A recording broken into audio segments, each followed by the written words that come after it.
और यहां तक के मुख्यमंत्री महोदय जी जिस विधानसभा क्षेत्र से विधायक हैं, नादौन विधानसभा क्षेत्र से, वो अपने ही विधानसभा क्षेत्र में 2143 वोट से चुनाव हारे हैं। भारतीय जनता पार्टी को वहां बढ़त मिली है।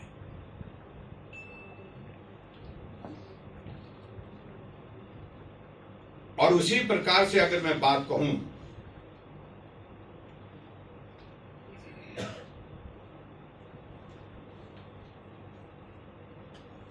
उप मुख्यमंत्री थोड़ी सी बढ़त देने में सफल हुए हैं। अगर हम मंत्रियों का जिक्र करें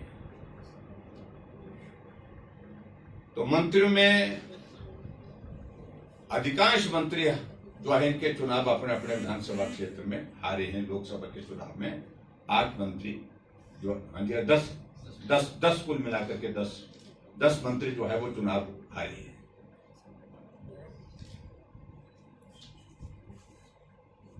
और ये एक जनमत का मैं जिक्र कर रहा हूं जो पूरे प्रदेश भर में अब ढिंढोरा पीटे जा रहे हैं अपने बहुमत का, अपने लोकप्रियता का। 15 महीने के छोटे से कार्यकाल में लोकप्रियता आसमान से जमीन दोष हो गई है।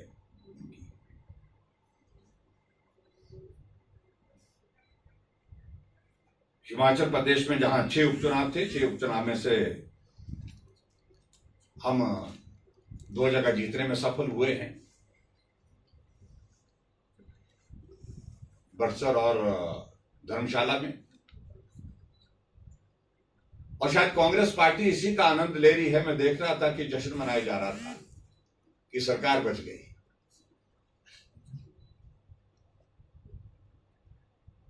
पूरे हिमाचल प्रदेश में आलम यह बना हुआ है कि प्रदेश के काम के, प्रदेश के विकास का विषय तो उनका चिंता का है ही नहीं। उनका चिंता का विषय सिर्फ अगर है तो वो सिर्फ एक ही है, वो है सरकार कैसे बचाई जा सके। और सुखू जी के लिए कुर्सी कैसे बचाई जा सके। पूरी ताकत इसी पर लगी है।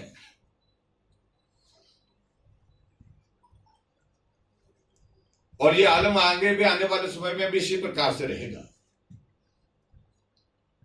बहुत विचित्र परिस्थिति थी जब 6 उपचुनाव हुए, लेकिन उसके बाद 3 निर्दलीय विधायकों ने अपने त्याग पत्र दे के रखे,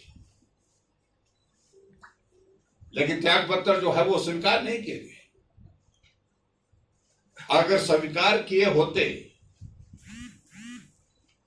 तो चुनाव एक साथ होता।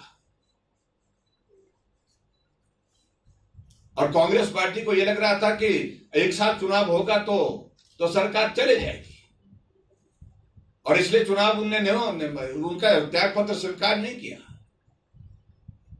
और ठीक जब जिस दिन चुनाव का परिणाम आना था उससे एक दिन पहले विधानसभा अध्यक्ष महोदय जी ने त्याग पत्र स्वीकार करने की घोषणा की। अब ये 3 उपचुनाव होंगे जिसका खर्चा अलग से होगा।